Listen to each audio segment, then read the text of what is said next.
Assalamu alaikum wa rahmatullahi wa barakatuh. Bienvenue sur Révélation de l'Islam. Dans cette vidéo, nous allons ensemble explorer des enseignements précieux de l'Islam qui, Inch'Allah, renforceront votre foi et apporteront de la lumière dans votre vie. Tu te sens seul? Tu te demandes pourquoi personne ne te comprend vraiment? Pourquoi, même entouré, ton cœur est ailleurs? Et si ce n'était pas un hasard? Et si ta solitude était un appel, un signe, une mission secrète confiée par Allah lui-même? Les élus de Dieu ne sont pas toujours acclamés. Ils sont souvent oubliés, isolés, mais leur isolement est sacré. Dans cette vidéo, tu vas découvrir pourquoi ceux qu'Allah aime profondément doivent d'abord apprendre à marcher seuls. Avant de continuer, un petit rappel. Abonnez-vous à la chaîne pour ne pas manquer nos prochaines vidéos. Si ce que vous voyez vous plaît, un like serait grandement apprécié. Et n'hésitez pas à partager vos réflexions en commentaire. Merci pour votre soutien continu. 1. Pourquoi les élus marchent seuls? Ya Rab, pourquoi m'as-tu façonné ainsi, avec ce feu en moi que personne ne voit? Pourquoi ai-je l'impression que mes larmes coulent dans une mer invisible aux yeux du monde? Pourquoi ce cœur si plein? Se sent-il toujours vide en présence des autres? Pourquoi me fais-tu aimer la profondeur, alors que tout autour de moi n'est que surface? On m'a dit, sois fort. Mais ce que je ressens n'est pas une faiblesse. C'est une douleur noble, celle de ceux que tu as choisis pour autre chose. Une mission que même moi, parfois, je ne comprends pas. Je t'appelle sans voix. Je t'écoute dans le silence. Je marche dans une foule, mais mon âme n'appartient à personne, sauf à toi. Ya Allah, les élus ne sont pas seuls parce qu'ils sont faibles. Ils sont seuls parce que leur cœur est trop vaste pour se contenter de peu. Ils entendent des appels que les autres n'entendent pas. Ils portent des douleurs que les autres fuient. Ils cherchent un amour que rien de ce monde ne peut leur offrir. Le prophète Ibrahim, alayhi salam, l'a ressenti, quand son père l'a rejeté, quand son peuple l'a menacé, quand il a dû s'éloigner, seul. Mais c'est dans cette solitude qu'il a prononcé les mots d'un cœur élu. Je m'en vais vers mon Seigneur, et il me guidera. Sourate As-Safat, 37-99. Il ne fuyait pas. Il retournait vers la lumière. Et dans cette marche solitaire, il a été élevé. Et moi, Ya Allah, combien de fois ai-je voulu me fondre dans ce monde par peur de paraître différent, par peur de cette solitude écrasante, mais chaque fois que je m'y suis essayé, mon âme criait. Je trahissais quelque chose de sacré, quelque chose que tu as planté en moi, sans que je le demande. Peut-être que c'est ça, être un élu. Avoir un cœur qui saigne dans le silence, mais qui continue d'aimer. Avoir des nuits pleines de prières inachevées et des jours remplis de sourires que personne ne comprend. Le prophète Mohammed aussi s'éloignait. Avant même la révélation, il quittait les siens, grimpait vers Hira, et dans cette grotte obscure, il trouvait une lumière invisible. Ce n'est pas en société qu'il a entendu l'appel. C'est dans le retrait, dans le vide, dans le silence. Là où aucun bruit humain ne pouvait détourner l'âme. Là où seul ton nom persistait. Et si, moi aussi, cette solitude était mon Hira, un appel déguisé, un moment suspendu où ton souffle nettoie tout ce qui n'est pas toi. Ya Allah, est-ce que c'est cela, être un de tes élus, être aimé de toi, mais oublié des hommes, être éveillé quand les autres dorment, être dérangé par une injustice que tous ignorent, chercher la vérité, quand les autres cherchent le confort. Certains jours, je te parle sans mots, je te cherche dans les regards absents des passants, je t'entends dans le vent qui frappe doucement ma fenêtre. Je ne suis pas fou. Je suis éveillé, isolé, mais habité, seul, mais visité.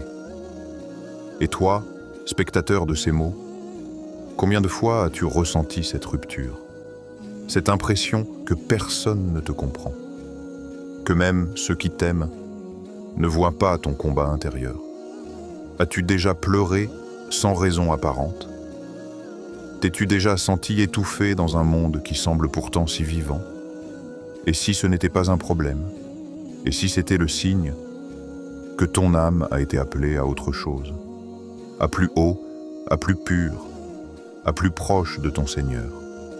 Ya Rab, fais que cette solitude ne soit pas un abandon, mais un pont vers toi, un isolement qui purifie, une épreuve qui élève, un désert où jaillit la source. Car si le monde s'éloigne de moi, et que toi tu restes proche, alors je ne suis jamais seul. Dites dans la section de commentaires « Allah est grand ». 2. Allah cache ses élus aux yeux des foules. Les élus, tu ne les reconnaîtras pas dans les foules. Ils ne brillent pas comme les étoiles que l'on expose dans les vitrines du monde, non. Ce sont des étoiles qui brillent en plein jour et qui, pour cela, restent invisibles. Tu passes à côté d'eux sans les voir. Ils ne portent ni couronne, ni habit de lumière. Mais Allah les regarde comme ses trésors cachés, des âmes que le monde ignore, parce qu'elles ne vibrent pas selon ses lois. Ils vivent parmi nous, mais ne vivent pas pour nous. Leurs sourires sont doux, mais leurs silences sont lourds de secrets. Ils rient parfois, mais leur cœur parle une langue que peu comprennent. Le prophète Muhammad a dit « Les gens sont comme les minerais. Le meilleur d'entre eux à l'époque de l'ignorance est aussi le meilleur dans l'islam, s'ils acquièrent la connaissance. » Muslim. Le minerai est enfoui. On marche sur lui sans le savoir. On le confond avec la poussière. Mais il est tort.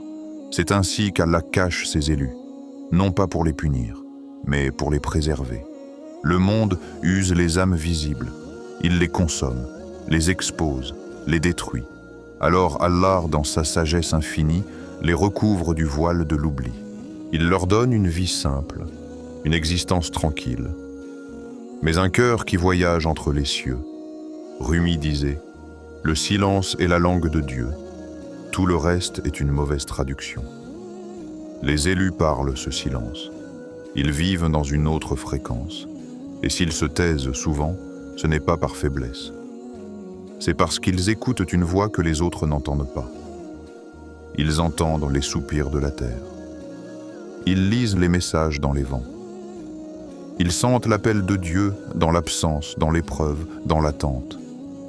Regarde Mariam, alayha salam, jeune fille, retirée du monde, élevée dans un lieu sacré, invisible aux foules, mais honorée par les anges. Ô Mariam, certes Allah t'a choisi, purifiée et élevée au-dessus des femmes des mondes. Sourate Al-Imran 3:42. Le monde l'aurait jugée selon son apparence, mais Allah l'a regardée avec sa lumière. Et toi, spectateur de ces mots, es-tu prêt à être ignoré si cela signifie être vu par Allah? Es-tu prêt à être seul si cette solitude te mène à une présence qui ne s'éteint jamais? Peut-être que ton isolement n'est pas une punition. Peut-être que ta discrétion est un manteau de lumière. Peut-être que cette sensation de ne pas être vu par les hommes est le signe que tu es regardé par celui qui ne détourne jamais ses yeux. Il existe une parabole dans le monde des oiseaux. On raconte qu'un oiseau rare, d'une beauté céleste, ne chante jamais devant les autres. Il ne chante qu'au cœur de la nuit, quand tout est calme, et que son chant est destiné à l'oreille d'un seul, son Créateur. Les élus sont comme cet oiseau. Ils ne cherchent pas à plaire. Ils ne chantent pas pour la foule. Ils vivent pour une seule chose, être agréés par Allah. Allah ne cherche pas ceux qui brillent extérieurement. Il cherche ceux dont le cœur l'invoque dans l'ombre. Il aime ceux qui pleurent dans le noir, ceux qui prient quand tout dort, ceux qui pardonnent même sans recevoir d'excuses, ceux qui s'effacent pour que sa lumière prenne toute la place. Et toi? Acceptes-tu d'être un inconnu sur terre pour être un intime dans les cieux? Es-tu prêt à être rejeté par les gens si cela signifie être accueilli par les anges? Parfois, le silence est la seule réponse que l'on reçoit. Mais ce silence, chez les élus, n'est pas vide. Il est plein, plein de sagesse, d'amour, de secrets célestes. Ils sont comme des arbres en hiver. On les croit morts, sans feuilles, sans fruits.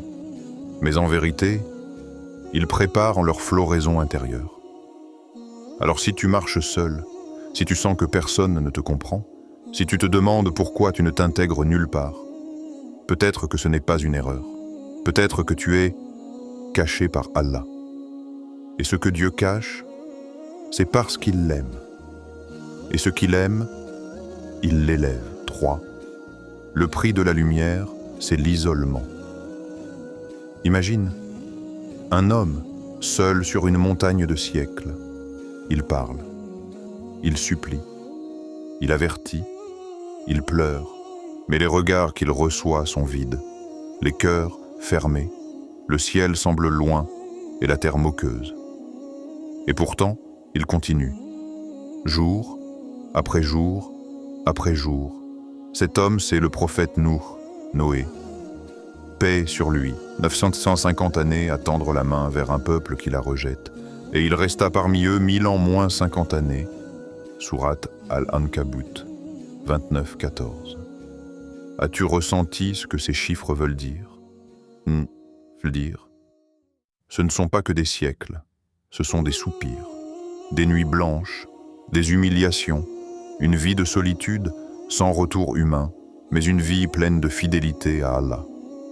Rappelle-toi ce que ton âme endure lorsque personne ne te comprend, lorsque tu t'exprimes avec ton cœur, mais qu'on te regarde comme un étranger, lorsque tes principes te coupent des autres, lorsque tu refuses le compromis, lorsque ton âme t'appelle à autre chose et que le monde ne suit pas. C'est un feu intérieur qui brûle, mais ne te consume pas, un feu de vérité, un feu de lumière. Le prophète Nour, face à cette immense solitude, reçoit enfin la parole de son Seigneur. Aucun autre de ton peuple ne croira, excepté ceux qui ont déjà cru. Ne t'afflige donc pas. Sourate Hud, 11-36. Ce n'est pas une condamnation, c'est un soulagement, un secret divin. Car la lumière n'a pas besoin d'être acceptée pour être réelle. Et toi, qu'attends-tu pour comprendre cela? Combien d'entre nous supplient Allah pour être compris, pour être aimés, entourés, validés? Nous rêvons d'une âme sœur, d'amis fidèles, d'un cercle de confiance. Mais, et si l'amour d'Allah exigeait d'abord l'isolement? Et si chaque relation qui tarde ou échoue était en réalité une main divine qui te dit « Pas encore, je suis en train de te préparer ». Les élus ont cette douleur dans la poitrine. Ils rient parfois, mais leur regard cherche ailleurs. Ils sont présents, mais lointains, parce que leur cœur ne se nourrit pas de flatterie, ni de compagnie bruyante. Ils cherchent la présence. Et Allah, dans sa sagesse, ne partage pas les cœurs encore remplis des autres. Alors, il les vide. Lentement, douloureusement, un par un, les gens s'éloignent, les portes se ferment, les réponses se taisent. Et tu te demandes, ai-je fait quelque chose de mal? Mais non, tu es en train de payer le prix de la lumière. Car vois-tu, tu ne peux pas illuminer les autres si tu ne sais pas supporter les ténèbres seul. Tu ne peux pas guider si tu as peur de marcher sans main à tenir. Tu ne peux pas transmettre la force si tu ne l'as jamais puisée dans l'abîme de la solitude. Il y a un secret que seuls les élus connaissent. Ceux qui brillent trop fort effraient ceux qui dorment. Le monde n'aime pas la lumière brute. Il préfère les néons, les illusions, les reflets. Mais toi, tu portes un feu qui ne cherche pas à être vu, un feu qui cherche à être pur. Et ce feu-là n'attire pas. Il isole, Mais imagine une maison endormie. Tous les habitants dorment. Le vent souffle dehors. Et au cœur de la nuit, une petite lampe reste allumée. Silencieuse, stable, fidèle, c'est toi. Tu ne dors pas, tu ne t'éteins pas, tu veilles. Et ton isolement, c'est la preuve que tu es en veille. Que tu refuses de rejoindre ceux qui se sont abandonnés au sommeil. Alors pose-toi cette question. Es-tu prêt à porter cette lumière, même si elle t'éloigne de tous? Es-tu prêt à être la veilleuse, quand les autres ne voient plus rien? Le prix de la lumière, ce n'est pas la gloire, c'est l'isolement, la douleur d'être seul, mais la paix d'être avec lui. Avant de continuer, un petit rappel. Abonnez-vous à la chaîne pour ne pas manquer nos prochaines vidéos. Si ce que vous voyez vous plaît, un like serait grandement apprécié. Et n'hésitez pas à partager vos réflexions en commentaire. Merci pour votre soutien continu. 4. Une mission cachée, une épreuve ouverte. Dans chaque époque, dans chaque civilisation, il y a eu des âmes cachées. Des hommes et des femmes qui ont vécu en marge, silencieusement. Ils ne portaient pas de couronne, leurs noms ne résonnaient pas dans les palais, mais le ciel les connaissait. Leurs pas ne laissaient pas de traces dans le sable, mais ils ébranlaient les mondes invisibles. Regarde les prophètes. Pas un seul d'eux n'a été envoyé sans traverser la vallée du vide. Une vallée d'épreuves, de solitude, d'incompréhension. Non pour les briser, mais pour les façonner. Non pour les éteindre, mais pour purifier la flamme qu'Allah leur avait confiée. Le Mahdi lui-même, selon les traditions, vivra caché. Il ne se proclamera pas. Il ne cherchera pas le pouvoir. Il ne courra pas vers les foules. Il attendra. Dans l'ombre, invisible, jusqu'au moment décrété par Allah. Et si ta vie aussi faisait partie de cette logique divine?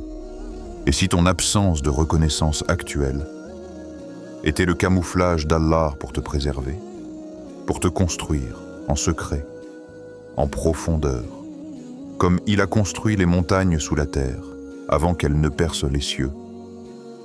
Allah dit et dit, œuvrez, Allah verra votre œuvre, de même que son messager et les croyants. Sourate At-Tawbah 9:105. Tu n'as pas besoin d'être vu, tu as besoin d'œuvrer. Même si personne n'applaudit, même si personne ne comprend, même si tes efforts semblent noyés dans l'indifférence du monde. Rappelle-toi, le silence autour de toi n'est peut-être pas une absence, mais une écoute divine. Peut-être que les cieux observent pendant que la terre t'ignore. Il y a des gens que tu croises tous les jours. Ils n'ont pas de titre. Ils ne sont suivis par personne. Mais dans leurs invocations secrètes, dans leurs larmes au milieu de la nuit, ils portentent le monde. Et toi, peut-être que tu fais partie d'eux. La solitude que tu ressens aujourd'hui n'est pas une impasse. C'est un passage, comme la graine dans la terre. Elle est enfouie, elle est seule, elle est invisible, mais en réalité, elle est en formation. Pause méditative. Une graine ne devient pas un arbre en un jour. Elle doit d'abord mourir à elle-même, accepter l'obscurité, supporter l'écrasement de la terre, endurer la pluie, le froid, le silence. Et toi, peux-tu patienter dans la terre du silence jusqu'à ce qu'Allah décide de te faire fleurir? Il y a dans chaque élu une mission cachée et une épreuve ouverte. La mission, personne ne la connaît, pas même lui. Mais l'épreuve, elle, est visible. Le rejet, le doute, les pertes, l'oubli. C'est le prix à payer pour que le cœur ne cherche plus que lui. Regarde Mariam, paix sur elle. Elle aussi fut mise à l'écart, dans le temple, loin des regards. Et c'est là, dans ce silence absolu, que les anges lui dirent « Ô Mariam, certes Allah t'a choisi, purifié et élevé au-dessus des femmes des mondes. » Sourate Al-Imran 3:42. Elle portait une mission, mais personne ne la voyait, jusqu'à ce qu'un jour, elle revienne avec un enfant dans ses bras. Et ce jour-là, le monde entier a su. Toi aussi, tu portes quelque chose, un dépôt, un secret, un feu. Mais il est encore en gestation, en silence, sous la terre. Alors n'interromps pas le processus. Rappelle-toi cette vérité. Les élus marchent seuls non pas parce qu'ils sont rejetés, mais parce qu'ils portent un dépôt sacré. Et ce dépôt ne peut être déposé n'importe où. Il faut une âme patiente, un cœur brûlé par l'attente, un esprit désintoxiqué du regard des hommes. Allah n'a pas besoin que tu sois célèbre. Il veut que tu sois prêt. Alors accepte l'invisible, accepte le silence, accepte d'être caché jusqu'à ce que ton heure arrive. 5. La solitude, un appel au retour. Il y a des silences qui ne sont pas des absences, des larmes qui ne sont pas des faiblesses, et des solitudes qui ne sont pas des punitions, mais des clés offertes par Allah à ceux qu'il veut rapprocher de lui. Toi. Oui, toi. Si tu lis ces mots en sentant ce vide au fond de toi, si tu te sens abandonné, écarté, oublié, sache que ce n'est pas la fin. C'est le commencement. Le prophète a rapporté une parole d'Allah, pleine de douceur et de promesses. Quand je prends mon serviteur par l'épreuve et qu'il patiente, je n'ai pour lui de récompense que le paradis, rapporté par Al-Bukhari. Alors si ton cœur est meurtri, si tu pries sans entendre de réponse, si tu pleures sans que personne ne comprenne, rappelle-toi, Allah te voit, Allah t'écoute, Allah te forme. Il est facile d'aimer Allah quand tout va bien. Mais que signifie l'aimer quand tout s'écroule? Quand il semble te retirer ce que tu voulais tant? Quand il t'isole même de ce que tu aimais? Et si cet isolement était un cocon spirituel? Une enveloppe divine dans laquelle tu es dénudé du monde, mais enveloppé par sa lumière invisible. Souviens-toi de Yusuf, paix sur lui. Jeté au fond du puits, vendu comme esclave, mis en prison, oublié, seul. Mais c'est dans cette solitude que son lien avec Allah s'est renforcé. Et c'est de cette prison qu'il est sorti, élevé au rang de dirigeant, de sage, de porteur de lumière. Et si ton cœur brisé était une porte vers la connaissance? Et si ton silence était l'endroit où Allah t'invite à l'écouter vraiment? Et si ton isolement était un appel au retour vers lui? L'âme, parfois, a besoin d'être arrachée à toutes les voix, à tous les regards, à tous les désirs, pour entendre l'unique voix qui compte, celle d'Allah. Alors écoute, pas avec tes oreilles, avec ton cœur. N'entends-tu pas l'appel? Un appel discret, mais constant. Un appel qui traverse tes douleurs, tes échecs, tes absences. Un appel qui dit « Reviens à moi ». Et si tu acceptes, si tu choisis d'être seul pour être avec lui, si tu offres à Allah ton besoin d'amour, ta soif de reconnaissance, ta douleur cachée, il te suffira. N'est-ce pas Allah qui suffit à son serviteur? Sourate Az-Zumar 39-36. Aujourd'hui, fais un pas vers lui, même petit, une prière sincère, une nuit où tu te lèves, rien que pour lui, une larme que tu verses, non par faiblesse, mais comme une offrande, et tu verras. Peut-être qu'il te répondra non pas par des mots, mais par une paix profonde que nul ne peut expliquer. Tu n'as pas été oublié, tu n'as jamais été seul. Tu as simplement été appelé, alors vas-tu répondre? Les foules célèbrent les visibles, mais Allah façonne ses élus dans l'invisible. Si tu ressens l'appel du silence, si ton cœur cherche une lumière que personne ne comprend, alors peut-être Allah t'a choisi pour une mission que toi-même tu ignores encore. N'aie pas peur d'être seul. Sois de ceux qui marchent dans l'ombre pour éclairer le monde quand l'heure viendra. Reconnecte-toi à Allah. Prie comme si c'était la dernière fois. Pleure comme si lui seul te voyait. Et surtout, n'oublie jamais, ta solitude peut être le lieu où Dieu décide de te révéler. Avant de terminer, si cette vidéo vous a été utile et que vous souhaitez continuer à apprendre et grandir dans la foi, n'oubliez pas de vous abonner à Révélation de l'Islam et d'activer la cloche pour recevoir toutes nos nouvelles vidéos.